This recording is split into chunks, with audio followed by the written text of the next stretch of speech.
Well, hello there and welcome to this new video on Reverse 1999. On today's program we're experiencing part 4 of ISOLDE'S story, The Small Room, which I voiced during my livestream at twitch.tv/happyowltv. Anyway, I hope you enjoy it just as much as I did. Mirror of Tears, part 4. Hello? Excuse me? What is this place? A timid face appears in the dark. Bewildered and uneasy, its owner wipes her hands on her dress, where there once was an apron. Me? My name is Hannah. I'm a waitress at Cafe Central. Have we met? Oh, I see. Sorry. I was just at the cafe working my shift. The manager told me to walk slower so that I wouldn't kick the customers' chair legs again. And then everything went dark, and I found myself in this very room. This is strange. Stranger than a novel.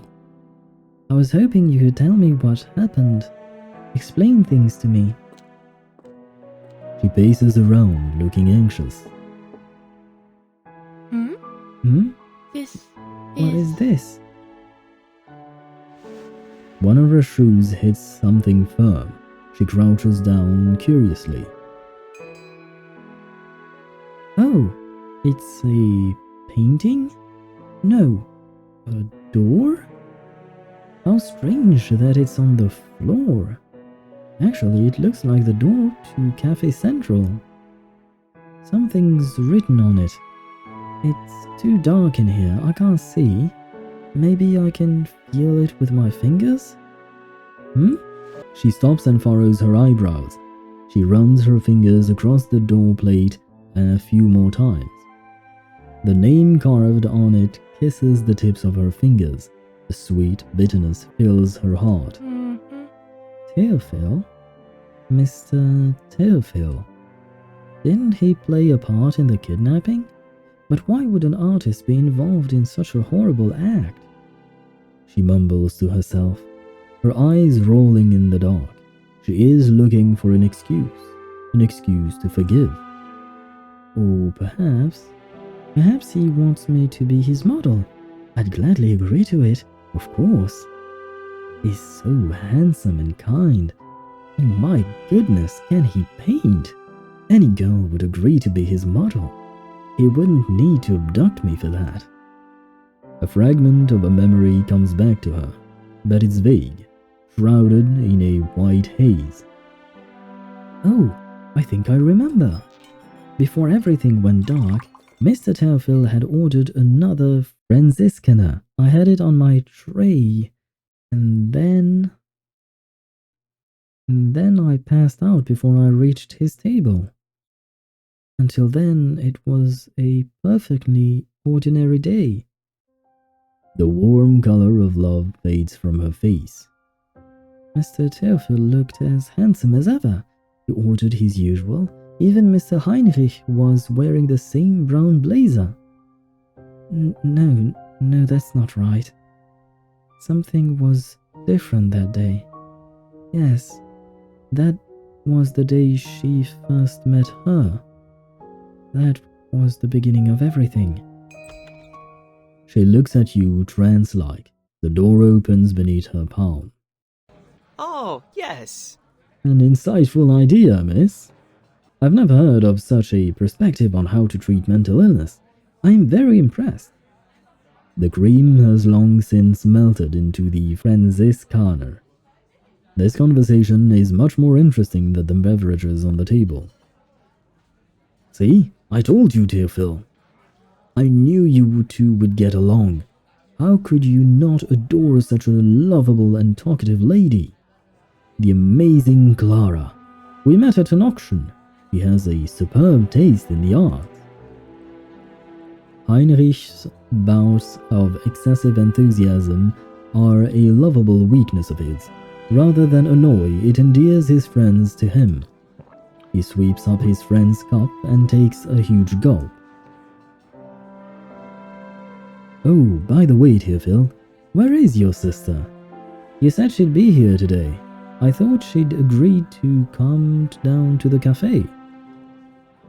Ah, yes. She should have arrived by now. Perhaps she's been delayed on her way over.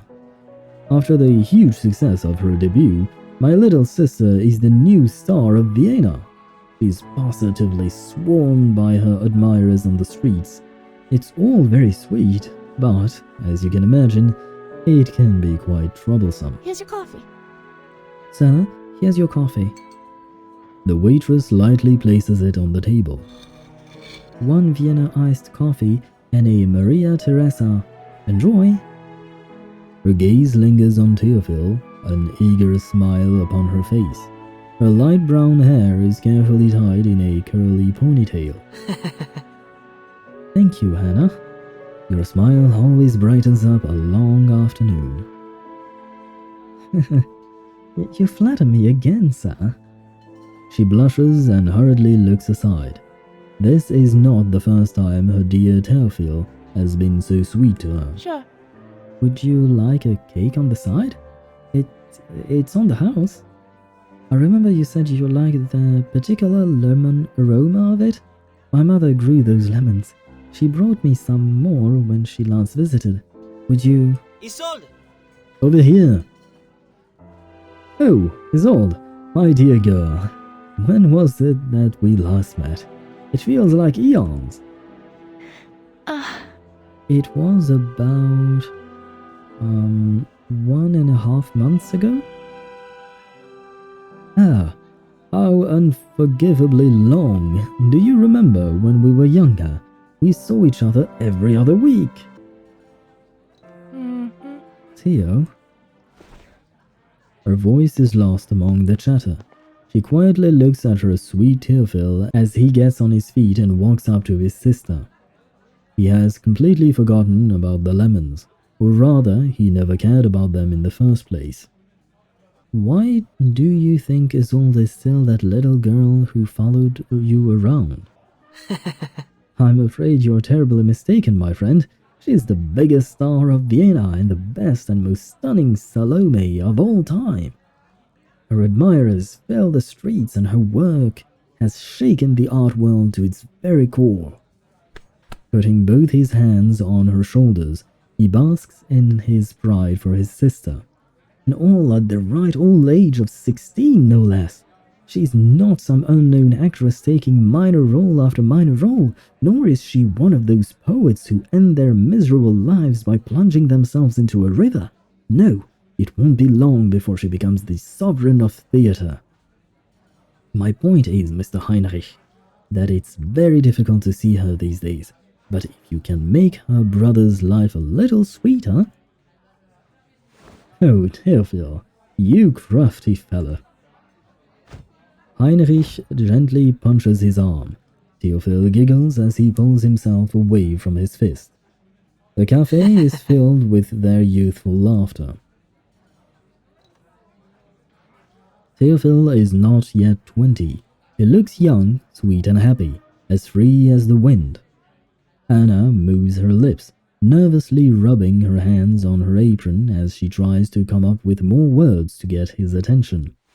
She notices that Isolde is looking at her and lightly shaking her head. Yeah. Thank you, but I don't feel like having a drink. It was her. Her. How could I forget?